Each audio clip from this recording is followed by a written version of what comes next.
नमस्कार, आप सभी को मेरी तरफ से दिवाली की हार्दिक हार्दिक शुभकामनाएं। ये आप सभी को पता है कि हम ये दिवाली का सेलिब्रेशन क्यों करते हैं। इसी दिन अयोध्या में श्री राम जी आए थे 14 वर्ष का वनवास काटकर, और इसी के लिए लोगों ने गांव भर में दिए जलाए थे अपने घर में, और इसी खुशी को आज तक हम बरकरार रखते हैं। और आज भी हम दिए लगाते हैं, अपने घरों में लाइटिंग लगाते हैं, तोरण द्वार सजाते हैं। पर क्या अगर मैं आपसे ये पूछूं कि हम अगर ये सब राम जी के लिए करते हैं तो फिर लक्ष्मी जी का हम आवागमन क्यों करते हैं? क्योंकि लक्ष्मी जी इसी दिन समुद्र मंथन से निकली थी, मतलब उनका जन्म हुआ था। और इसी जन्मोत्सव को भी मनाने के लिए हम लक्ष्मी जी की भी पूजा करते हैं। और साथ ही में जब भी हम लक्ष्मी जी की पूजा करते हैं तो साथ ही में गणपति बप्पा और सरस्वती माता जी की भी पूजा करते हैं, और तीनों को साथ बिठाते हैं। क्योंकि अगर आपने ऐसा नहीं किया तो आपके पास धन तो आएगा, पर आप उसको संभाल नहीं पाएंगे, क्योंकि लक्ष्मी माता आपको धन तो दे देंगी, बट इसको संभालने की शक्ति कौन देगा?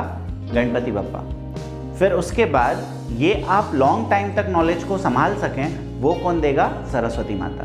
इसलिए हम तीनों की आराधना करते हैं इस दिन। और आपको जानकर एक और चीज़ की हैरानी होगी कि जो लक्ष्मी माता हैं उनके कितने रूप हैं। तो आप सभी को पता होगा 8 रूप हैं, जिसके अंदर हम अष्ट लक्ष्मी भी उनको कहते हैं। और अपने घरों में जो हम श्री यंत्र बनाते हैं उसके अंदर भी जो वो स्टार होता है वो 8 को रिप्रेजेंट करता है, मतलब अष्ट लक्ष्मी को रिप्रेजेंट करता है। और इसका मतलब भी यही है कि 8 डायरेक्शनों से आपके पास धन आएगा। और इसके बाद फिर नेक्स्ट की बात करूं तो झाड़ू की, कि झाड़ू को भी हम लक्ष्मी माता के समान मानते हैं। अगर गलती से कभी पैर लग जाता है तो हमारे बड़े बोलते हैं कि उनके पैर पड़िए, क्योंकि वो लक्ष्मी माता के समान है। अब ऐसा क्यों?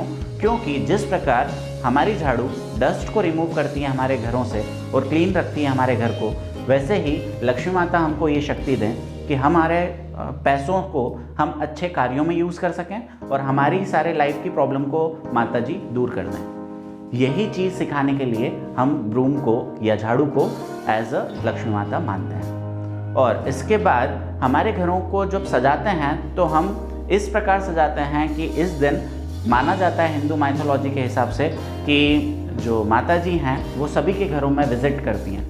और एज अ रिलेटिव्स जब हमारे यहाँ कोई आता है तो अतिथि देवो भव इसीलिए माना जाता है कि माता जी अभी अतिथि बन के सभी के घर में आएंगी। तो इसीलिए हमारे घरों में स्वीट्स, लाइटिंग और रंगोली वगैरह बनाते हैं, तोरण द्वार सजाते हैं। तो इन सब का महत्व इसीलिए हो जाता है। हमको तोरण द्वार में ज़्यादातर कोशिश करना चाहिए कि हम केले और अशोक के पत्तों का यूज़ करें, क्योंकि ये नेचुरल होता है और नेचर से आने वाली चीज़, क्योंकि माता समुद्र मंथन से पैदा हुई हैं, मतलब वो माता जी हैं नेचर की माता, मतलब दुर्गा माता की बेटी हैं। और इसी कारण से उनको ज़्यादा जो लगाव होता है वो नेचुरल चीज़ों से होता है। इसीलिए हम अर्दन पॉट्स बनाते हैं, अर्दन लैम्प्स बनाते हैं। अर्दन लैम्प्स का इम्पॉर्टेंट मतलब ये है कि जो दिए होते हैं वो मिट्टी के होना चाहिए। जब मिट्टी के दिए हम यूज़ करते हैं तो मिट्टी में भी एक सौंधी सौंधी खुशबू आती है जो कि अट्रैक्ट करती है माता जी का attraction.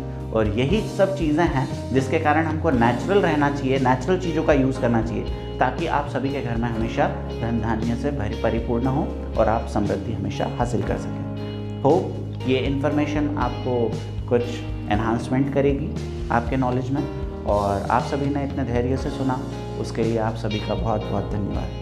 Thank you again. Happy Diwali to all of you. Thank you.